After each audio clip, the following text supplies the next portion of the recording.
आखिर कैसे शुरू हुई ये नेटवर्क इंडस्ट्री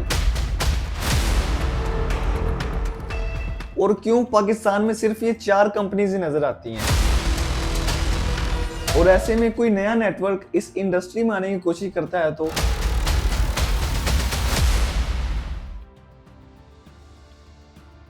1989 में इस्लामाबाद पाकिस्तान में पाकटेल का आगाज हुआ, जो कि पाकिस्तान का पहला वायरलेस नेटवर्क था। लेकिन 2007 तक पाकिस्तान में और भी नेटवर्क आने की वजह से पाकटेल को पाकिस्तान का 5वां प्लेयर कहा गया, जिसकी मेन रीजन मार्केट शेयर और सब्सक्राइबर्स कम होने की थी। पाकटेल का डाउनफॉल देखते हुए चाइना मोबाइल, जो कि दुनिया का लार्जेस्ट टेलीकॉम प्रोवाइडर है, इसने 1 अप्रैल 2008 को पाकटेल को $284 मिलियन में खरीदा और इसे जोंग के नाम से रिब्रांड किया। और आज जोंग का नाम पाकिस्तान की नेटवर्क इंडस्ट्री में नंबर 2 पर आता है और आज इस कंपनी की नेटवर्थ 8.7 बिलियन से भी प्लस है। 1994 में पाकिस्तान के सैफ ग्रुप और यूएस की मोटोरोला कंपनी ने मिलकर पाकिस्तान में जैज नेटवर्क को लॉन्च किया। 2001 में मिस्र में मौजूद ओरेस्कोम इन्वेस्टमेंट होल्डिंग कंपनी ने मोटोरोला के शेयर्स खरीद लिए ताकि 69% कंट्रोल के साथ मेजॉरिटी शेयर होल्डर बन सके। और फिर 2007 में ओरेस्कोम ने सैफ ग्रुप के शेयर्स को भी खरीद लिया और जैज के मुकम्मल मालिक बन गए। 2005 में एक और नेटवर्क कंपनी मार्केट में आती है वारिद के नाम से। स्टार्टिंग के 80 दिनों में ही वारिद के यूजर्स की तादाद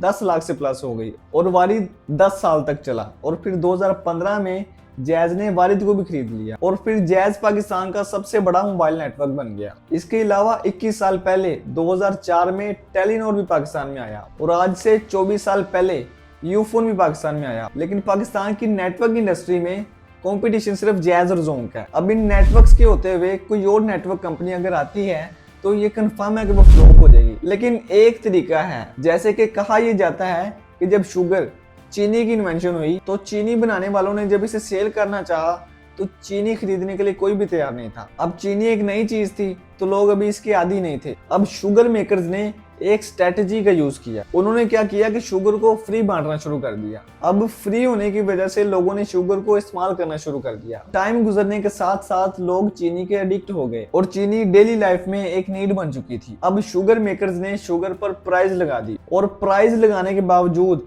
शुगर की सेल में कमी नहीं आई, क्योंकि लोगों को चीनी की एडिक्शन लग चुकी थी। और इसी तरह इंडिया में VI, BSNL और एयरटेल मौजूद होने के बावजूद नेटवर्क इंडस्ट्री में जियो आता है और जिसको लॉन्च किया था इंडिया के सबसे अमीर आदमी मुकेश अंबानी ने। 2007 में जब जियो मार्केट में आया तो इस नेटवर्क पर कॉल्स, SMS और इंटरनेट बिल्कुल फ्री था। फ्री होने की वजह से यूजर्स दूसरे नेटवर्क्स को छोड़कर जियो पर आने लगे, जिसकी वजह से दूसरी नेटवर्क कंपनीज लॉस में जाने लगी और कुछ कंपनीज ने तो जियो पर FIR करवा दी, जिसकी वजह से जियो को अपने पैकेजेस पर प्राइस लगानी पड़ी। और यही वो स्ट्रेटजी है कि जिससे कंपटीशन होने के बावजूद किसी भी चीज को प्रेजेंट किया जा सकता है।